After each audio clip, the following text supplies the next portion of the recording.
Hi friends, అప్కమింగ్లో ఏం జరుగుతుందో ముందుగా తెలుసుకుందాం. విహారీ ఇంటికి వచ్చేసరికి ఇంట్లో వాళ్ళందరూ ఇంట్లో ఉంటారు. వైజాగ్ నుంచి హైదరాబాద్కు వెళ్ళమని విహారీ చెప్తాడు.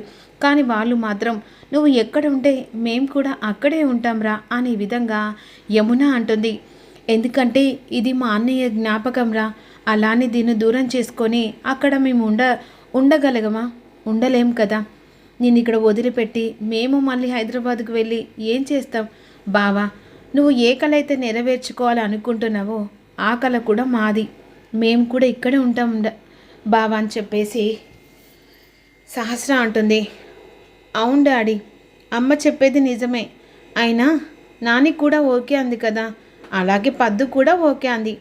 అందరి అభిప్రాయం తెలుసుకొని ఇక్కడ ఉందాం అనుకుంటున్నాను. కాకపోతే ఒక కండిషన్, ఇక్కడ కొన్ని రోజులు మాత్రమే ఉంటాం, ఆ తర్వాత వెళ్ళిపోతాంలే అని ఈ విధంగా సిరి అంటుంది. సరే అమ్మా, నువ్వు చెప్పిన తర్వాత నేను వద్దంటానా అని చెప్పేసి పైకి వెళ్తాడు. ఈరోజు నా బంగారు తల్లి చెప్పగానే బావ ఒప్పుకున్నాడు అనే విధంగా మురిసిపోతూ ఉంటుంది సహస్ర. ఇక మరోవైపు జ్యూస్ పాయింట్ దగ్గర ఇక్కడ తన కొడుకుని పెట్టి వేరే బీచ్ దగ్గర సిరి లక్ష్మి అక్కడ అమ్ముతూ ఉంటుంది. ఆ సమయంలో ఒక అతను వచ్చి అలా ఫోన్ మాట్లాడుకుంటూ తన దగ్గరున్న జ్యూస్ కొనుక్కొని వెళ్తూ ఉంటాడు. అతను ఫోన్ మాట్లాడుకుంటూ చిల్లర డబ్బులు తీసుకెళ్ళాడు. అప్పుడు హరికృష్ణ, అదే క్రిష్, వెంటనే అతని వెంబడి వెళ్తూ హలో సార్, మీ మనీ తీసుకెళ్ళండి అని గట్టిగా అరుస్తాడు. కానీ అతను మాత్రం ఫోన్ మాట్లాడుకుంటూ అలా వెళ్ళిపోతూ ఉంటాడు. ఈలోపు వెంటనే మళ్ళీ కారు వస్తుంది. ఆ కారును చూసుకోకుండా క్రిష్ వెంటనే కారుకు అడ్డం పోతాడు. అది చూసుకున్న విహారీ వెంటనే మళ్ళీ బాబుని వచ్చి సేవ్ చేస్తాడు. సూపర్ మ్యాన్ నువ్వా అని చెప్పేసి చాలా మురిసిపోతూ ఉంటాడు బాబు. ఏంటి బాబు, ఇంకా కాసేపట్లో నీ ప్రాణాలు పోయేది ఏంటిలా అని అంటుండగా, అది కాదు సూపర్ మ్యాన్, అతను జ్యూస్ తాగాడు, చిల్లర తీసుకెళ్తలేడు, అందుకే పిలిచి ఇస్తున్నా. ఇక సరే సూపర్ మ్యాన్, నువ్వు నన్ను కాపాడావు కదా, ఇక నీకు జ్యూస్ ఇస్తాలా అని చెప్పేసి జ్యూస్ పాయింట్ దగ్గరికి తీసుకెళ్తాడు. అవును, నువ్వు ఒక్కనే ఉన్నావు, మీ అమ్మ నాన్న ఎక్కడా? అయ్యో సూపర్ మ్యాన్, నేను ఇక్కడ జ్యూస్ అమ్ముతూ ఉంటే అవతల బీచ్ దగ్గర మా అమ్మ జ్యూస్ అమ్ముతూ ఉంటుంది. అవునా?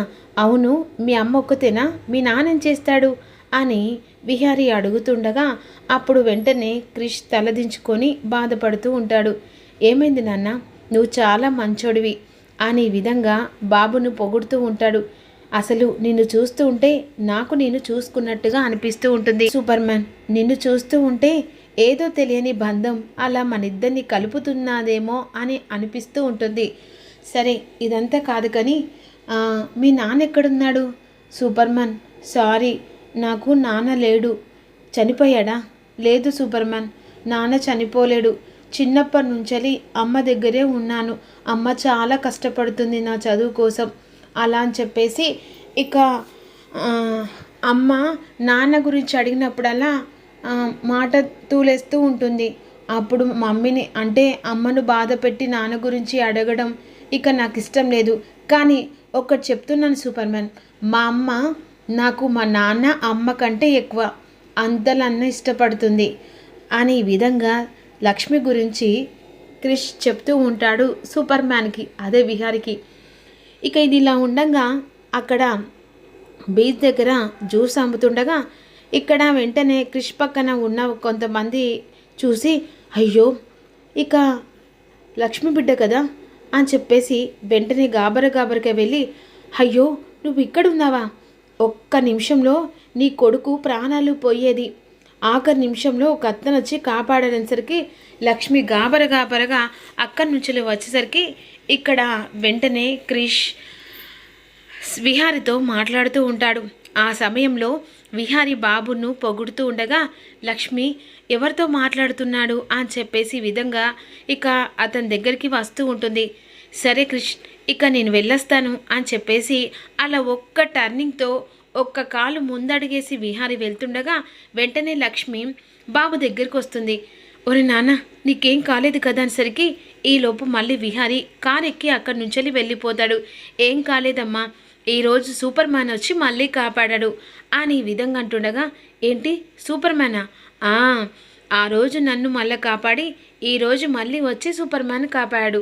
సూపర్ ఈజ్ గుడ్ బాయ్ అని ఈ విధంగా అంటుండగా అతను ఎవరో కానీ అతన్ని ఈసారి కలిసినప్పుడు ఇక అతనికి దండం పెట్టాలి. ఎందుకంటే ఒకరి హెల్ప్ తీసుకునేటప్పుడు అతను మనకు హెల్ప్ చేసినప్పుడు అప్పుడు దైవంతో సమానం.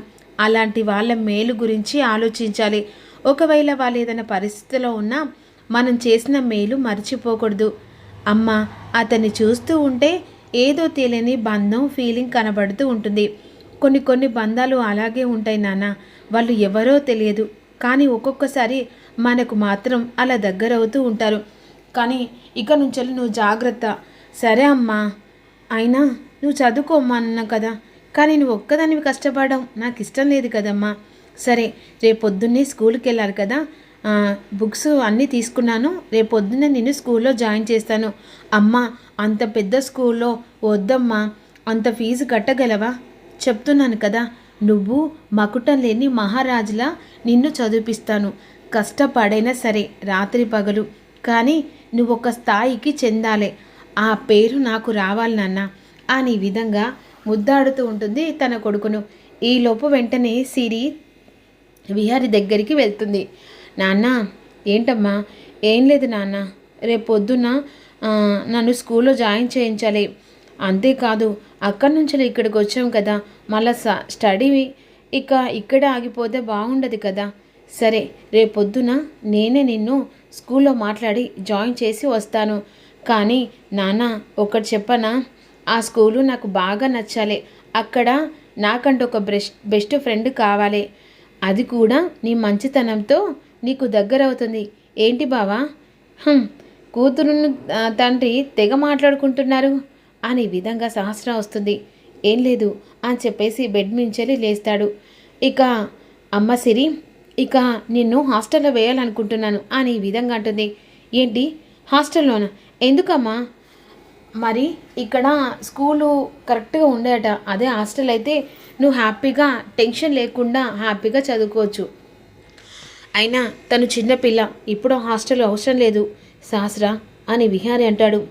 సర్లే అని చెప్పేసి వెంటనే ఇక సరే బావా నీ ఇష్టం, నీ నిర్ణయం ప్రకారమే సిరిని స్కూల్లో వేయాలనో ఇక నువ్వే ఆలోచించు బావా అని చెప్పేసి అనుకుంటుంది. మరోవైపు లక్ష్మి కూతురు గురించి, అది సిరి గురించి పద్మాక్షి ఆలోచిస్తూ ఉంటుంది.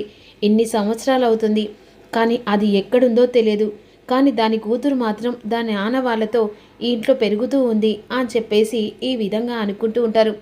ఎనీ టైం అలా మాట్లాడుకుంటున్న సమయంలో అలా తన మనసులో తాను అనుకుంటుండగా ఈలోపు సహస్ర లోపలికి వస్తుండగా అదే సమయానికి ఇక యమున పిలుస్తుంది.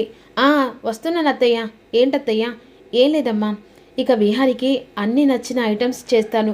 ఎందుకంటే వాడు చాలా రోజుల తర్వాత ఈరోజు మారినట్టుగా అనిపిస్తుందమ్మా. అత్తయ్య మన ఇద్దరం కలిసి చేద్దాం అని చెప్పేసి ఇద్దరు వంటలలో ఇక వంటలు చేస్తుండగా పద్మాక్షి ఆలోచిస్తుండగా ఈలోపు పద్మాక్షికి ఫోన్ కాల్ వస్తుంది. ఎవరిది నెంబరు అని ఆలోచిస్తూ ఉంటుంది. సనని చెప్పేసి వెంటనే పద్మాక్షి కాల్ లిఫ్ట్ చేస్తుంది. ఎవరు మీరు అని అడుగుతుండగా ఏంటి పద్మాక్షి గారు మర్చిపోయారా? ఇక ఆ మర్చిపోవడం అంత సులువైంది కాదు కదా. ఎవరు మర్చిపోయారు? అయ్యో పద్మాక్షి గారు, మీరు మర్చిపోయినా మేము మర్చిపోలేం. ఎందుకంటే మీకు అంత హెల్ప్ చేశాం కదా. ఆఖరికి మీరు ప్రాణాలు తీయాలనుకున్నారు, కానీ ఆ దేవుడి దయ వల్ల మళ్ళీ తిరిగి నేను ప్రాణాలతో బయటపడ్డాను అని విధంగా అంటుండగా వెంటనే డాక్టర్ ఇప్పుడు గుర్తుపట్టారు, ఇప్పుడు లైన్లోకి వచ్చారు. ఏంటి పద్మాక్షి గారు, ఇక సిరిని బిడ్డని తీసుకొని మీరు హ్యాపీగా ఇప్పుడు 5 years నుంచి ఇక నీ మనవరాల్ని పెంచుకుంటున్నా అని అనుకుంటున్నారా? అది ఎప్పటికైనా మెడ మీద కత్తి లాంటిది. ఎప్పటికైనా నిజం దాగుండదు పద్మాక్షి గారు, ఎప్పుడో ఒకసారి బయటపడుతుంది. నీకేం కావాలి? డబ్బు కావాలా? డబ్బు కావాలని చెప్పేసి అంటే ఆ రోజు మీరు నన్ను చంపే ప్రయత్నం చేశారు. ఆ టైంలో విహారి గారు వచ్చి కాపాడరు. కానీ ఎప్పటికైనా ఈ విషయాన్ని విహారి గారికి చెప్తాను. మీ బండారం బయటపడ్డ తర్వాత అప్పుడు ఆ విహారి గారు తీసుకున్న నిర్ణయం వెనకాల మీరు శాశ్వతంగా ఇంట్లో నుంచి బయటికి గెంటేస్తారు. ఏంటి బెదిరిస్తున్నావా? లేదండి, ఫ్యూచర్ గురించి చెప్తున్నాను. నన్ను నమ్మించి దెబ్బ కొట్టారు కదా. ఇప్పుడు మీ ఇంట్లో పెరుగుతున్న మీ కూతురు, అదే మీ కూతురు కూతురు అంటే నీ మనవరాలు నిజాన్ని ఏదో ఒక రోజు ఇక ఆ సిరి ముంగట బయట పెడతాను. మీరే తనకి కమల పిల్లలు పుట్టారు, అయినా కూడా తన బిడ్డను తీసుకొచ్చి మీరు పెంచుకుంటున్నారని చెప్పేసి ఇక తనకి చెప్పాననుకో, ఆ తర్వాత ఇక మిమ్మల్ని ఏం చేస్తుందో ఒక్కసారి ఊహించుకునేసరికి వెంటనే ఇక లక్ష్మి కోపంతో ఇంటికొచ్చి గొడవ చేయడం, ఆ తర్వాత నా కూతురు అని చెప్పేసి ఎత్తుకోవడం, పద్మాక్షి అడ్డుపడడంతో పద్మాక్షి గొంతు పట్టడం, ఇక ఆ సమయంలో మా అమ్మని ఇడిచిపెట్టు, నా కూతురు అని చెప్పేసి సహస్ర గుంజుకోవడంతో ఇది నా కూతురు అని చెప్పేసి మళ్ళీ సహస్ర గొంతు పట్టడం, ఇదంతా వెంటనే రివైండ్ చేసుకుంటుంది. కళ్ళ కట్టినట్టు కనిపిస్తుంది కదా. జరగబోయేది ఇదే పద్మాక్షి గారు. మీరు మమ్మల్ని నమ్మించి మోసం చేసి మా ప్రాణాలు తీయాలనుకున్నారు కదా. ఎప్పటికైనా మీకు ఇలాంటిది ఎదురుపడక తప్పదు. ఇక మీరు ఏం చేయాలనుకుంటున్నారో మీ ఇష్టం. మేం మాత్రం విహారి గారికి మీ బండారం మొత్తం బయట పెడతాం అని వార్నింగ్ ఇచ్చి కాల్ వచ్చేసరికి వణికిపోతూ ఉంటుంది పద్మాక్షి. ఏం జరుగుతుందో తెలుసు.